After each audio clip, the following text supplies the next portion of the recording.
Ya pemirsa, untuk mengetahui perkembangan perdagangan komoditas hingga sore ini, kita sudah terhubung bersama Kabul Priyo Arianto, Branch Manager Kontak Perkasa Future Surabaya. Ya Pak Kabul, bagaimana pergerakan harga dan juga transaksi komoditas hingga sore ini? Baik Mbak, selamat sore dari Berita 1.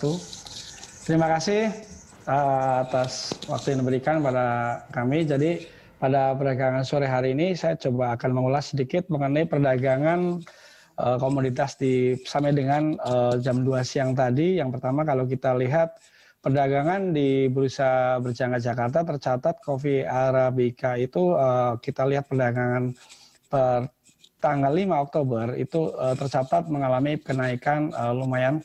Jadi dari 65.350 di hari Jumat tercatat pada hari ini mengalami kenaikan 1.300 di level 66.650. Kemudian untuk perdagangan online sendiri juga mengalami kenaikan yang cukup banyak juga dari level 11.005 pada perdagangan hari Jumat yang kemarin. Kemudian pada perdagangan hari ini di 11.600. Kemudian untuk perdagangan emas sampai dengan jam 2 siang tadi juga tercatat mengalami koreksi. Seperti itu Mbak. Oke, emas mengalami koreksi, apakah ini pengaruh dari kesehatan Presiden Trump, kemudian juga kenaikan dari indeks di Dow Jones, atau seperti apa peluang emas ini untuk Oktober serta pengaruh perkembangan corona global, Pak Kabul? Oke, baik Mbak. Jadi untuk perdagangan emas kalau kita lihat secara temporary, kita lihat dari perdagangan pada hari Jumat kemarin, di mana kasus positifnya COVID-19 ini yang mengena kepada Presiden Amerika Donald Trump, turut memicu pergerakan harga emas sampai level tertingginya di hari Jumat di level 1917. Kemudian data non-farm payroll Amerika juga tercatat mengalami penurunan tajam dari perkiraan 1.489.000 hanya tercatat di hasil aktual kemarin di 600.000.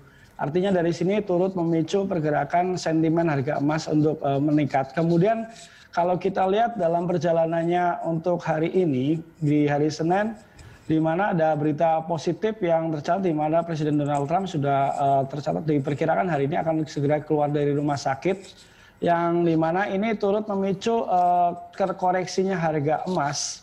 Kemudian kalau kita lihat dari perdagangan emas hari ini tercatat mengalami penurunan sampai di level 1.886, sempat di pagi hari tercatat menguat sampai di 1.904 Mbak. Seperti itu Mbak. Kalau kita lihat amati selanjutnya adalah mengenai paket stimulus di Amerika yang masih ditunggu di Senat Amerika yang sampai dengan hari ini masih tercatat belum ada kesepakatan. Seperti itu Mbak. Oke. Lalu untuk rekomendasi Anda seperti apa hingga akhir minggu ini Pak Kabul? Apakah investor harus mengkoleksi emas, olen ataupun misalnya komoditi seperti kopi atau kakao atau CPO mungkin? Baik Mbak, jadi kalau kita kalau catatan saya di sini untuk pergerakan emas sampai dengan akhir pekan ini kita lihat sebagai secara teknikal analisa kita masih melihat perdagangan emas masih cukup kuat sekali untuk kita akumulasi pembelian di level harga murah di kisaran 1.860 sampai 1.875 dengan target potensial pasar emas masih bergerak naik sampai 1.900 dan 1.950. Bahkan diperkirakan prospek pertumbuhan harga emas akan terus meningkat sampai dengan level 2.000 di akhir tahun. Kemudian kalau kita lihat dari transaksi CPO ataupun online, kita masih melihat mengenai pergerakan dari CPO dan online ini dengan dampak dari boykot yang dikenakan oleh FGV Holding Berhad di Malaysia itu sifatnya hanya temporer jangka pendek, akan tetapi permintaan CPO ataupun online masih terbilang sangat bagus sekali. Kalau kita lihat selama bulan Oktober sendiri, tren prediksi dari CPO masih cukup positif hingga akhir 2020. Jadi para pelaku pasar untuk mengakumulasikan transaksi CPO masih terbilang sangat bagus. Kemudian kalau faktor cuaca di Amerika yang panas juga masih berimplikasi tentang mengenai penurunan global produksi minyak kedelai. Sehingga dari sini menyebabkan tren peningkatan pada harga kedelai global yang tentunya CPO akan membawa berkah di mana harganya akan lebih menarik dan lebih kompetitif dibandingkan minyak kedelai, Mbak. Seperti itu, Mbak. Oke, baik.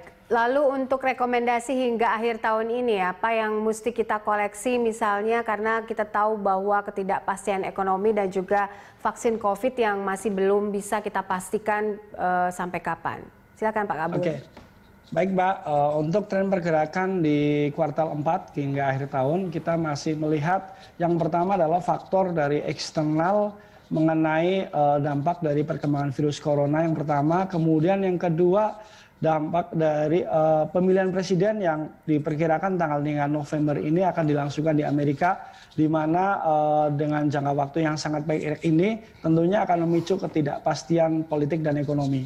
Kemudian faktor yang ketiga adalah dari program stimulus Amerika yang sudah disahkan di Kongres Partai Demokrat, tinggal menunggu dari pengesahan Senat dari Partai Republik, di mana minggu ini diperkirakan jika itu lolos, maka juga akan terus memicu daya beli masyarakat dan tentunya faktor yang ketiga sampai dengan akhir tahun ini kita melihat dari prospek mengenai pilihan presiden dan tentunya tingkat inflasi di Amerika ataupun yang akan mempengaruhi pertumbuhan ekonomi global di mana laju inflasi yang diperkirakan akan tertahan di level 2% ini juga akan dinanti-nantikan dan akan turut memicu dari penguatan ataupun pelemahan US dollar yang tentunya akan menjadi berkah tersendiri untuk pasar emas sendiri Mbak, dan tentunya harga CPO ataupun olen juga ini kita lihat pergerakan sampai dengan Oktober sampai dengan Desember di mana pertimbangan kalau kita lihat dari negara-negara yang menjadi faktor tujuan dari CPO atau olen seperti China, kemudian Korea dan Jepang sendiri akan menjadi tujuan utama mengenai peningkatan harga CPO sendiri ataupun olen, Mbak. Seperti itu. Baik, terima kasih Pak Kabul untuk analisa dan juga waktunya bersama kami dalam Closing Market.